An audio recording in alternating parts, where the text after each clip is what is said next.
Hello friends, welcome back to my channel. कैसे हो आप सब लोग? आशा करती हूँ अच्छे होंगे, स्वस्थ होंगे। आज की इस वीडियो में मैं आपको बताऊंगी कि किसी भी गारमेंट को बनाने के लिए हमें कौन कौन सी बातों का ध्यान रखना चाहिए।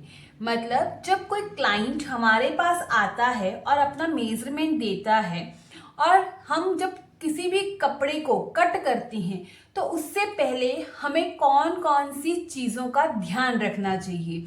ये बहुत ही इम्पॉर्टेंट टिप्स हैं जो किसी भी गारमेंट को बनाने के लिए और उसको अच्छी फिनिशिंग देने के लिए बहुत ही ज़रूरी होते हैं। तो चलिए आज की वीडियो को शुरू करते हैं। जब भी हम किसी क्लाइंट का मेजरमेंट लेते हैं, जब भी कोई कस्टमर हमारे पास आता है और जब हम मेजरमेंट लेते हैं तो वो हमें एक फैब्रिक देता है, साथ में हमें उसका मेजरमेंट लेना होता है। जब भी हम मेजरमेंट लेते हैं, पहले आप ये चीज ध्यान रखिए कि जो हमारा मेजरमेंट हो वो एकदम एक्यूरेट हो, एकदम सही मेजरमेंट हो। जैसे मैंने आपको बताया हुआ है कि जब हम मेजरमेंट लेते हैं, कई जगह पर हमें टाइट मेजरमेंट लेना होता है, कहीं पर हमें हल्का सा लूज मेजरमेंट लेना है।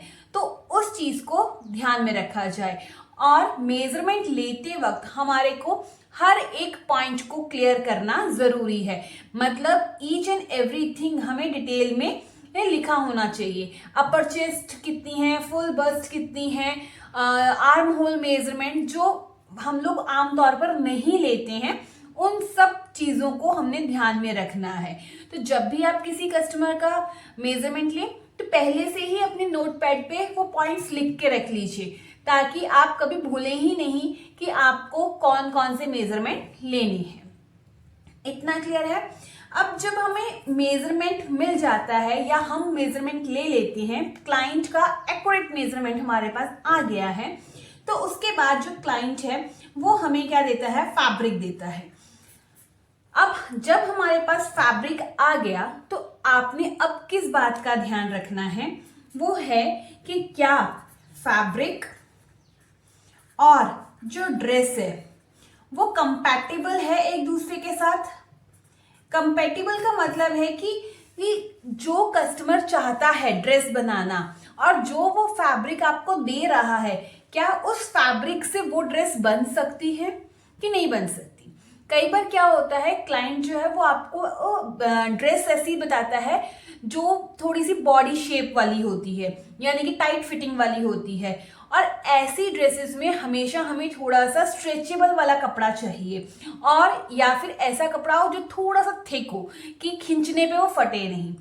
और अगर कस्टमर आपको वैसा फैब्रिक दे रहा है तो वो ड्रेस और उसका फैब्रिक कंपैटिबल है, सही है। बट अगर उसने आपको कपड़ा ही बहुत पतला ऑर्गेन्जा का टाइप का कपड़ा या बहुत ही पतला कपड़ा दिया है जिससे वो ड्रेस बनाना मुश्किल है, या फिर स्ट्रेचेबल वाला कपड़ा नहीं है, तो वो ड्रेस और फैब्रिक एक दूसरे के साथ कंपैटिबल नहीं होंगे। तो उस ड्रेस की फिनिशिंग भी अच्छी नहीं आएगी और उस ड्रेस में कंफर्टेबल भी नहीं हो पाएगा क्लाइंट। तो आपने ये ध्यान रखना है कि आपका ड्रेस और आपका फैब्रिक एक दूसरे से कंपैटिबल हो, एक दूसरे से मैच करते हो। थर्ड थिंग हमने क्या याद करनी है? थर्ड थिंग हमने क्या ध्यान रखनी है कि लाइनिंग और जो फैब्रिक है क्या वो सही है, क्या वो सही है या नहीं है। मतलब जैसे देखिए, कोई भी आप मान लीजिए आप कुर्ती बना रहे हैं या ब्लाउज बना रहे हैं जो एक थोड़ा सा थिक फैब्रिक है, उसके नीचे अगर आप कॉटन का भी लाइनिंग लगाएंगे तो चलेगा। बट अगर कोई जो आपका ब्लाउज का पीस या कुर्ती या कोई भी ड्रेस ऐसी है जो नेट फैब्रिक की है या ऑर्गेन्जा फैब्रिक की है, अगर आप उसमें कॉटन की लाइनिंग लगाते हैं तो उसकी ग्रेस अच्छी नहीं आएगी। नेट फैब्रिक के नीचे हमें हमेशा थोड़ा सा शाइनिंग वाला फैब्रिक लगाना चाहिए लाइनिंग में, और गंजा के नीचे भी अगर हम थोड़ा सा शाइनिंग वाला फैब्रिक लगाएंगे तो उससे उसकी ग्रेस और बढ़कर आती है। तो हमें ये ध्यान में रखना चाहिए कि जो हम लाइनिंग लगा रहे हैं, अगर तो हम खुद लगा रहे हैं तो हमें तो पता है कि हमें फैब्रिक के नीचे किस तरह की लाइनिंग लगानी है। बट अगर कस्टमर ही हमें अपनी लाइनिंग दे रहा है तो आप वो चेक कर लीजिए कि क्या वो फैब्रिक के साथ सही रहेगी। अगर तो सही है then go for it, otherwise आप कस्टमर को क्लियरली बता सकते हैं कि इसके लूप होल्स क्या हैं, मतलब अगर वो सही नहीं है तो इसमें क्या कमियां आपको नजर आएंगी या क्या उसमें फिनिशिंग में असर पड़ेगा, वो आप क्लाइंट को बता सकती हैं। फोर्थ पॉइंट आता है कि क्या जो फैब्रिक है वो पूरा है या नहीं है। मान लीजिए आपको कस्टमर ने जो फैब्रिक दिया वो 2 मीटर फैब्रिक दिया और आपसे वो डिमांड कर रहा है कि इसमें फुल अम्ब्रेला बना दो, जो कि बिल्कुल ही इम्पॉसिबल है। फुल अम्ब्रेला तो बन ही नहीं सकती, हाफ अम्ब्रेला बन सकती है, कम घेरे वाली अम्ब्रेला स्कर्ट बन सकती है, बट फुल अम्ब्रेला नहीं बन सकती। तो आपने ये भी चेक करना है कि जो कस्टमर कह रहा है क्या वो उसके लिए फैब्रिक सफिशिएंट है कि नहीं है। कई बार क्या होता है, रेडीमेड जब हम कुर्तियां लेते हैं जिसमें अनस्टिच जो सूट के पीसेस आते हैं उसमें फुल स्लीव्स नहीं निकलती है। मतलब अगर किसी का साइज हेवी है तो कुर्ती तो प्रॉपर आ जाएगी, लेंथ अगर ज्यादा रखनी है तो, बट जब हम स्लीव्स बनाते हैं तो हमें उसमें जोड़ लगाना पड़ता है, जो कि कस्टमर को बिल्कुल पसंद नहीं कि मुझे जोड़ नहीं लगाना। तो वो चीज आप पहले ही चेक कर लीजिए कि फैब्रिक पूरा है कि नहीं है, और अगर स्लीव्स निकल रही हैं या उसमें जोड़ लग रहा है या कहीं पर फैब्रिक कम है तो आप उनको वो पहले ही बता दीजिए ताकि बाद में क्लाइंट को प्रॉब्लम ना हो।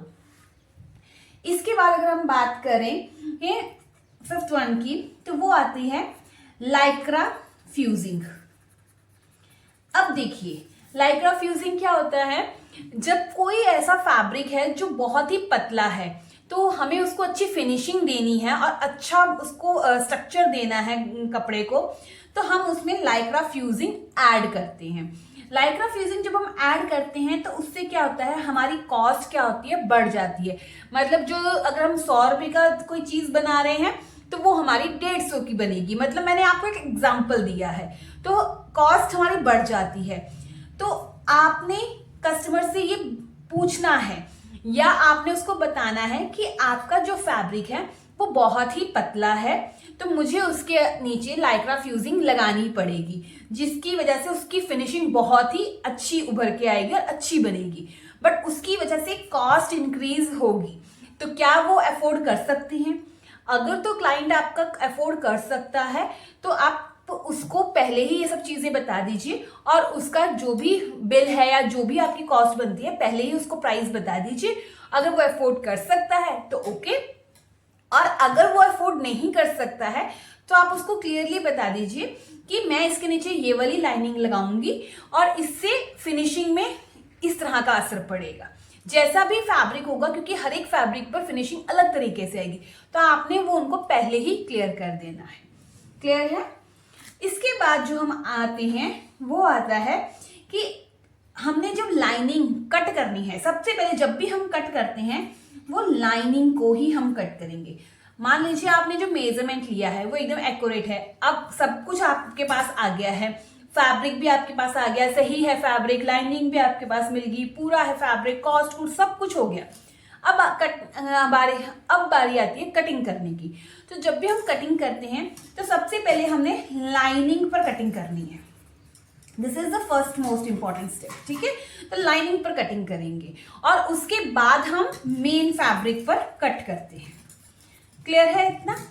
अब इसमें एक चीज और ध्यान में रखनी है, कई बार कुछ ड्रेसेस या कुछ ब्लाउज ऐसे होते हैं जिसमें हमें ड्राफ्टिंग करनी पड़ती है, मतलब पेपर में हमें बनाना पड़ता है। तो पहले हम ड्राफ्टिंग करेंगे, उस ड्राफ्टिंग से फिर हम लाइनिंग पर मेजरमेंट लेंगे और जहां जहां स्टिचिंग मार्जिन ऐड करना है वो करेंगे, एंड देन उसके बाद हम मेन फैब्रिक को कट करेंगे। यानी कि 3 बार कटिंग होगी, पेपर पर, लाइनिंग पर एंड देन मेन फैब्रिक पर। तो इस तरह से हमने कटिंग करनी है।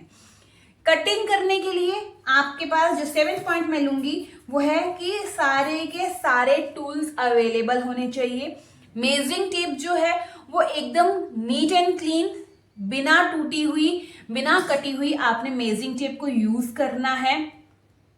सेकेंड थिंग, स्केल्स आपके पास प्रॉपर होने चाहिए, फ्रेंच कर्व होना चाहिए। और अगर आप फ्रेंच कर्व नहीं यूज करते तो फ्री हैंड भी दे रहे हैं शेप, तो एकदम एग्जैक्ट शेप हो, सही से शेप दी गई हो। क्योंकि अगर हम फ्री हैंड से ड्राफ्टिंग करते हैं या फ्री हैंड से कुछ चीज बनाते हैं और अगर हम टूल से बनाते हैं तो दोनों में बहुत ही फर्क आता है। आप इसको ट्राई करके देख सकते हैं। तो जब भी आप ड्राफ्टिंग करें तो मेक श्योर, या कटिंग करें तो मेक श्योर कि आपके पास टूल्स जो हैं वो प्रॉपर हों। इवन स्पेशली सीजर आपकी अच्छी होनी चाहिए, बहुत अच्छी कटिंग करने वाली हो। ये ना हो कि उसमें इस तरह से साइड में कट पड़ रहे हो कपड़े के, तो उससे क्या होता है, कपड़े की फिनिशिंग खराब हो जाती है। तो इन सब बातों का ध्यान रखना जरूरी है तो ये बहुत छोटी छोटी बातें, बट अगर हम इनको ध्यान में नहीं रखते हैं तो जो ड्रेस की फिनिशिंग एक्चुअल में आनी चाहिए वो ड्रेस की फिनिशिंग नहीं आ पाती है। मान लीजिए अगर मुझे ऑर्गेंजा फैब्रिक का ब्लाउज बनाना है और मैं उसके नीचे कोई कॉटन की लगा रही हूँ लाइनिंग, तो उसकी वो ग्रेस आएगी ही नहीं जैसी ग्रेस उसके नीचे अगर मैं शेंटून का फैब्रिक जो थोड़ा सा शाइनिंग में होता है, आई डोंट नो आपको वहां पे ये किस नाम से उस लाइनिंग को बोलते हैं, हमारे यहाँ पे वो शेंटून लाइनिंग के नाम से जानी जाती है। तो वो जो शाइनिंग से थोड़ा सा साटन जैसा कपड़ा होता है उसकी बात कर रही हूँ। तो उस तरह की लाइनिंग लगानी जरूरी होती है नेट फैब्रिक के नीचे और ऑर्गेंजा के नीचे। तो डिपेंड करता है कि हम कौन सी लाइनिंग लगा रहे हैं, किस तरह के टूल्स यूज कर रहे हैं, जो कि हमारी स्टिचिंग को बहुत ही बेहतर बनाते हैं। ठीक है, तो हमें इन सब चीजों का ध्यान रखना बहुत ही जरूरी है। तो आई होप आपको आज की ये छोटी सी वीडियो अच्छी लगी होगी। जो मैंने इंपॉर्टेंट टिप्स आपको बताए हैं वो आपके लिए यूजफुल होंगे और आप इन्हें अपनाएंगे भी। तो अब हम मिलते हैं अपनी नेक्स्ट वीडियो में। Till then bye bye, take care, अपना ध्यान रखिएगा, धन्यवाद। और वीडियो अगर पसंद आई हो तो ज्यादा से ज्यादा लाइक और शेयर जरूर करिएगा।